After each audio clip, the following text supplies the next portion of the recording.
I arrived at the King Community Center before sunrise, my heart heavy but steady. The 60th anniversary of the 1965 sit-in should have been a day of pride. Instead, the building was locked, yellow demolition notices plastered across the doors. I rubbed my eyes, disbelief settling in. I called out, "David, Vanessa, what's happening here?" Inside, I could see my son, his fiancé, Richard Caldwell Jr., and their lawyers all standing with smug expressions. My chest tightened when David stepped forward, his voice cold. "Dad, your dream will die today. This building is coming down, and honestly, your generation's problems died decades ago. Nobody cares anymore." I felt the papers they handed me burn my fingers. The sale was final. Outside, a demolition crew began unloading equipment. I stood frozen, memories flooding. Every meeting, every fundraising drive, every child whose life we touched. I swallowed hard, refusing to break. I looked at the building that held decades of struggle, hope, and history. My voice was barely a whisper but firm. "You're wrong, son. Dead wrong." The dawn light fell across the center, and for a moment everything felt fragile, but I knew this fight wasn't over. I walked away from the center, my hands trembling but not from fear. I didn't cry. Instead, I found a worn park bench a block away, sitting with my back to the traffic and watching the crew set up. I pulled out my phone, dialing a number I hadn't used in years. "James, it's Dr. King," I said, trying to keep my voice calm. "Remember when I taught you about the long game? It's time." There was a pause, then his voice, sharp with recognition. "What do you need, Doc?" I inhaled, steadying myself. "Activate protocol, Eleanor." Silence. Then his voice hesitant. "Doc, are you sure? Once we start this..." I watched a bulldozer being maneuvered across the street. "I'm sure. They declared war on history. History is going to fight back." His breath hitched slightly. "I'll make the calls." I hung up, folding my hands in my lap. I looked back at the center, and the thought of generations who had fought for this space filled me with renewed determination. They wanted this gone. But I had something they didn't count on: patience, history, and Eleanor's wisdom. Home felt smaller than usual, quiet in a way that made me ache. Filing cabinets lined the walls, and every drawer held memories, reports, and photographs of decades of work. I went to my bedroom, carefully removing a locked box from behind Eleanor's photograph. My hands shook slightly as I opened it, revealing a manila envelope marked, "In case of emergency, Eleanor's insurance policy." My heart skipped. Inside were the historical landmark designation papers from 2004, never filed with the city. Each page was notarized, legally complete. A folded letter rested on top, Eleanor's familiar script bringing tears. "Marcus, if you're reading this, someone tried to erase our work. Don't let them. You have everything you need. Fight. You're Eleanor." I read it twice, the weight of her trust pressing on me. I photographed every page, ensuring a record existed.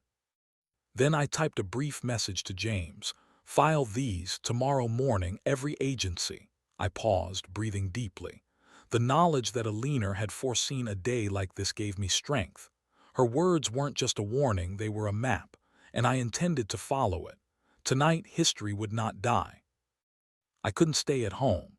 I imagined David and Vanessa celebrating at some upscale restaurant, champagne glasses raised. I knew they had no idea that I had already activated Eleanor's plan. David tried to look confident, but something about him seemed off. I knew Caldwell Jr. was with them, grinning at the thought of erasing decades of legacy. I pictured them toasting to erasing old embarrassments and building the future, and Vanessa posting it all on social media. She always craved attention. When you finally cut dead weight from your life, clinking glasses, #new beginnings, #level up. I imagined the comments rolling in. A friend would ask, "Your FIL?" Vanessa would laugh. "That civil rights hero act got old. Time for our generation to thrive."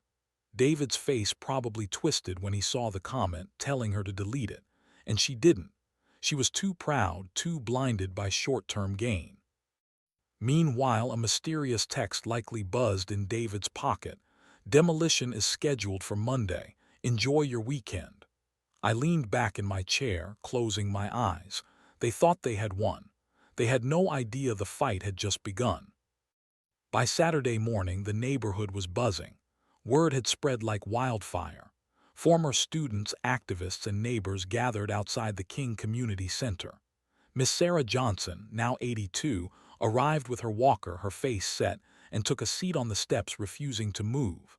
Others followed her example, filling the street with quiet determination. Social media erupted as news spread. Keisha Williams, one of my former students and now an investigative journalist, began posting updates, calling attention to the injustice. Dr. Marcus King gave me my first scholarship. He taught me about Fannie Lou Hamer and Ella Baker. Now his own son is erasing his legacy for condos. I'm investigating. Thread incoming. Thread by sunset, 50 people were sitting resolutely on the steps. Police arrived, citing trespassing, but no one moved. The energy was palpable, a mix of anger, hope, and determination. I watched from a distance, my heart full of pride. People who had once learned from me now stood with me. They remembered the lessons of the past. They understood that some things were bigger than money or convenience. And in that quiet gathering, I felt Eleanor's spirit guiding us, reminding us why this fight mattered. That evening I arrived with blankets, water, and snacks. The crowd erupted in applause when they saw me. I sat beside Miss Sarah, taking her frail hand. She whispered, "Doc, we didn't sit in 65 to let them tear this down in 2025. I smiled gently, squeezing her hand. "No, we didn't, Miss Sarah, and we're not going to." A young reporter approached, asking if I planned to fight the sale. I nodded slowly, my eyes scanning the crowd. "I plan to honor the truth. This building stands on sacred ground. It was bought with donations from people who believed in something bigger than profit. My son forgot that. I'm going to help him remember." Cameras flashed. I could feel the tension in the air. Across town, Vanessa likely watched the news coverage, furious. "He's making us look like villains. David, do something."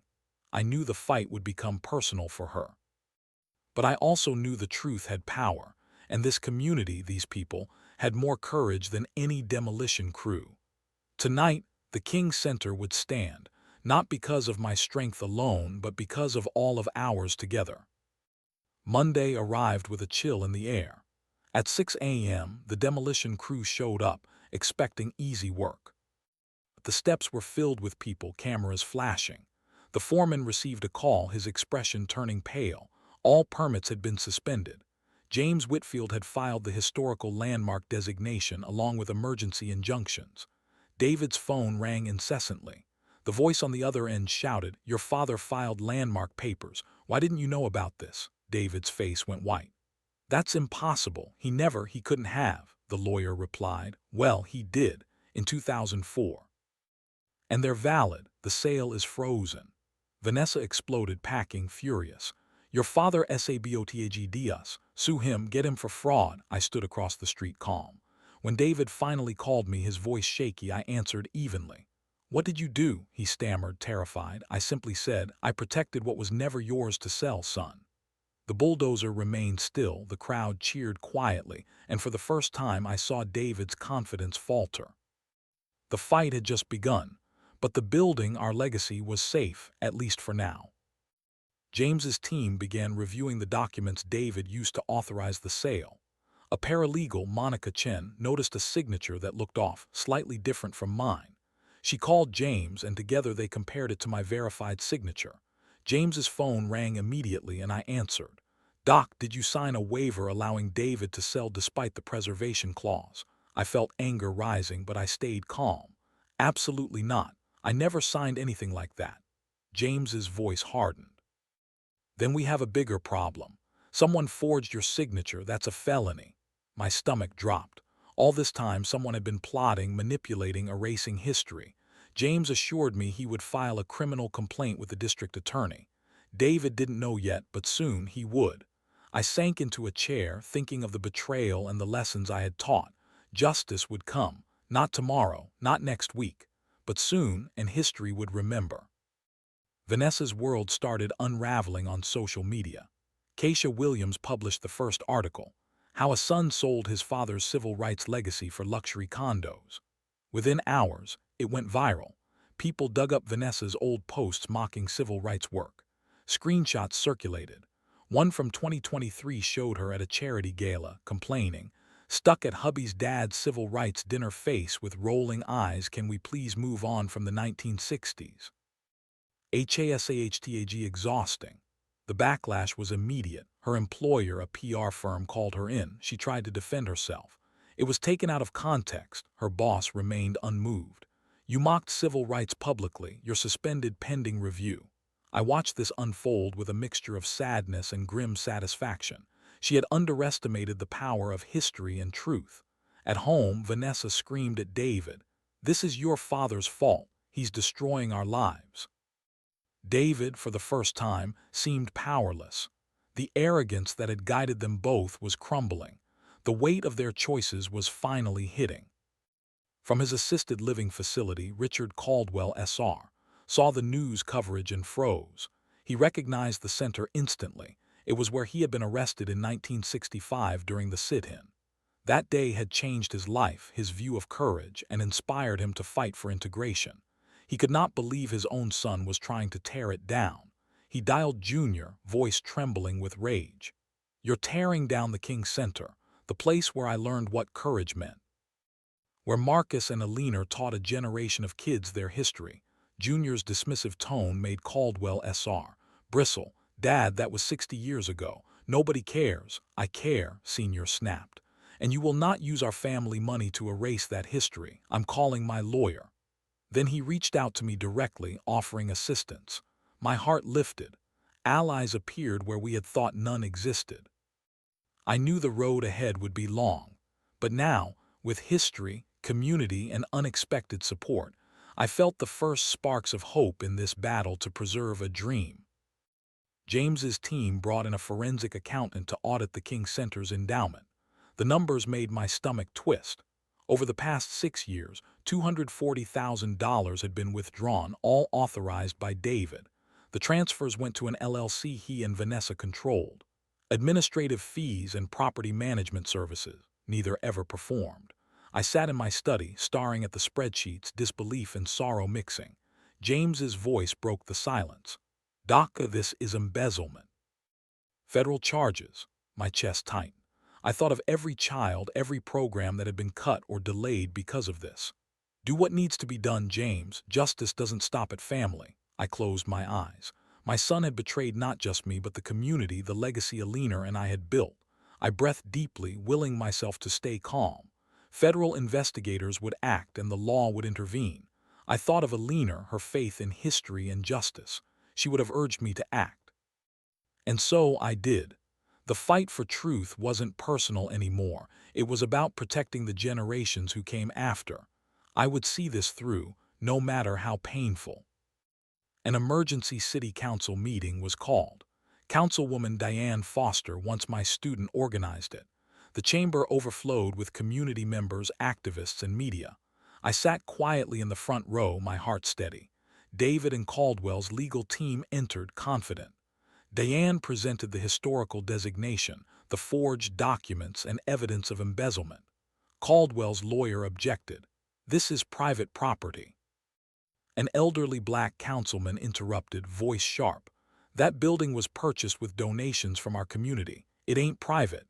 The room erupted in murmurs. Diane's motion passed 8-1, halting all demolition and sale proceedings. David and Vanessa left in defeat, chants of shame following them down the steps. I felt a quiet pride. History, at last, was standing firm. The weight of generations seemed to rest on our shoulders, and for a moment the hall was filled not with fear but with courage. I glanced at the crowd. Neighbors, students, elders, and knew Eleanor would have smiled. We were not alone in this fight. Back home, exhausted, I noticed a USB drive tucked into Eleanor's journal. I had never seen it before. I plugged it into my laptop.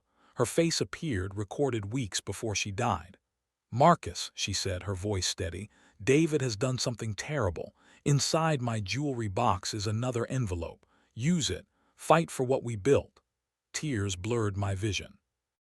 I opened the box carefully, revealing documentation showing Eleanor had personally donated $200,000 to the endowment, with strict legal restrictions.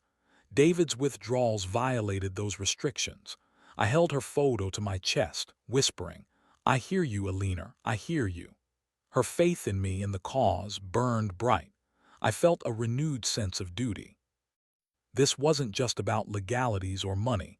It was about preserving dreams, history, and justice. And I would not fail her. David's world began to collapse. FBI agents arrived at his office demanding explanations about the embezzlement. His law firm suspended him, citing ethics violations. Vanessa's parents, furious, demanded immediate action. David sat in his car, hands shaking, staring at the ground. Finally, he dialed my number. "Dad, I need help." I stayed silent for a long moment. "You needed help the day you forgot where you came from. What you need now is a good lawyer and a conscience." He hung up, alone with the weight of consequences. For the first time, David understood the magnitude of what he had done. I knew nothing I said could undo it, but the first step had begun: acknowledgement. During the historical survey, archaeologists made a discovery beneath the King Center, evidence of an underground railroad stop from the 1850s. Original foundation stones and a hidden cellar matched historical records. I stood there, mouth dry, staring at the site. Eleanor and I had never known. James filed for National Register of Historic Places status immediately. The news spread. Keisha's headline read, "The King Center isn't just civil rights history, it's freedom history dating back 175 years." The community erupted. Suddenly, the building was untouchable, protected by law and history. Caldwell Development realized their project was dead. The layers of history, truth, and sacrifice now shielded the dream we had fought to protect. Caldwell Jr., facing humiliation and financial loss, turned on David. "He defrauded us," the lawyers advised. They filed a lawsuit for $4.2 million. David's personal assets were at risk. Vanessa moved in with her parents, leaving David alone in the empty house. He stared at the walls, realization heavy on him. The world he had built on greed and pride crumbled. I knew he was learning the hard lesson Eleanor often spoke about. Legacy isn't about ownership, it's about stewardship. The public hearing on the landmark designation arrived. Miss Sarah Johnson, now in a wheelchair, spoke first. She recounted the 1965 sit-in, the 17 hours of courage, and the food I brought them as an 18-year-old. Eleanor's camera work, her documentation, it had all mattered. Dr. King didn't build a monument to himself. He built a classroom for every child who needed to know they mattered. If you tear that down, you tear down all of us. Applause filled the room. Even the opposing lawyers were moved. The commission voted unanimously for permanent landmark status. History had won. National media arrived. CNN, NPR, major outlets all covered the story. I declined interviews, choosing instead a press conference at the center steps with former students who had become doctors, lawyers, teachers. Each spoke about how the King Center changed their life. Finally, I addressed the crowd. "This was never about me and my son. This is about whether we honor the sacrifices of those who came before us, or whether we let greed erase history. Every generation must decide. Will we be caretakers of the dream, or will we let it die?" The words resonated far beyond the crowd, spreading across social media and the nation. Calls poured in from civil rights organizations offering support and funding. David sat in a lawyer's office, facing crushing consequences. Criminal forgery charges, civil lawsuits, federal investigations, everything closed in on him. "You need to negotiate with your father," the lawyer said bluntly. That evening, David arrived at my house, hesitating on the porch. I opened the door, expression unreadable. "Dad, I'm sorry," he said, voice cracking. "I destroyed everything Mom and you built. I don't know who I became." I didn't invite him in. "Sorry is a start, David. But it's only a start." I closed the door, leaving him standing in the cold, facing the weight of his choices. James arranged mediation. I read a statement aloud. "My son committed crimes against this community and against me, but he is still my son. I will not press criminal charges if and only if he meets these conditions: full restitution, public acknowledgement, 5 years of community service at the King Center, permanent removal as executor of family trusts." David agreed. Caldwell Sr., present, instructed his son to drop the lawsuit. Papers were signed. Grace and justice coexisted in that room, and David finally understood the weight of accountability. For the first time, I saw him ready to learn what Eleanor always tried to teach. Actions speak louder than words. Vanessa, now separated from David, tried to rebuild her image. She posted a carefully worded apology on Instagram. "I've learned so much during this difficult time. Growth is a journey." Sparkle's comments were merciless. Her employer officially terminated her. Work in PR became impossible. Her parents, embarrassed by the scandal, grew cold. One afternoon, she drove past the King Center and saw David painting a classroom with teenagers. He looked lighter, purposeful. Reality hit her. He was moving forward without her. Sitting in her car, Vanessa finally understood that her obsession with image and status had cost her everything real. She closed her eyes, feeling the weight of her choices. I watched from the center's steps and felt a quiet hope. If even someone like Vanessa could learn that lessons weren't about victory, but integrity, perhaps redemption was universal. 6 months later, I stood at a podium outside the King Center, ready to announce a historic expansion. Behind me were city officials, civil rights leaders, philanthropists, and Richard Caldwell, SR. I spoke.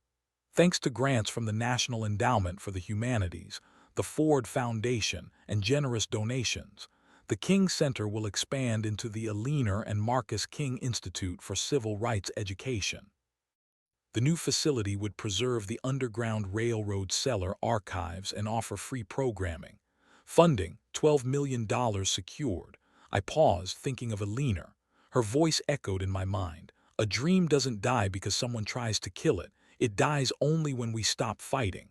The crowd erupted in applause. I looked at the sky, imagining her smile. The dream was alive. David taught his first class as part of his community service.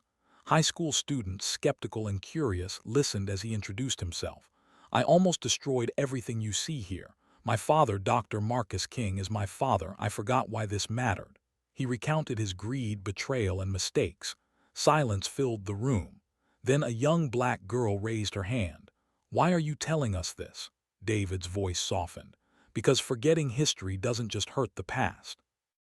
It destroys the future. I won't let you make my mistake." I watched quietly from the back, unseen. For the first time in years, I glimpsed the son I had raised, the one Eleanor and I had hoped for. A small, sad smile touched my lips. A year later, David finished his community service shift and found me on a bench outside the center. We sat in silence, the late afternoon sun warm on our faces.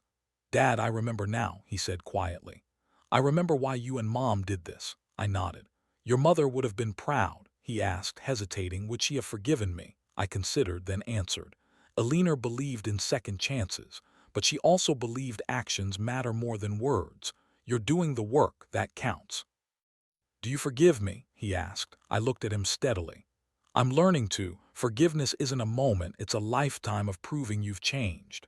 We stood and walked toward the center, side by side. Not reconciled fully, not healed completely, but no longer enemies. The weight of history, family, and legacy lifted slightly. The grand opening of the Eleanor and Marcus King Institute fell on the 62nd anniversary of the 1965 sit-in. Hundreds attended, former students, civil rights icons, local families, national media. I gave the keynote speech, speaking of Eleanor, our students, and the community that saved the King Center. Then I called David to the stage. Shocked, he approached as I handed him a framed photograph of Eleanor and me in 1965, standing young and hopeful before the lunch counter.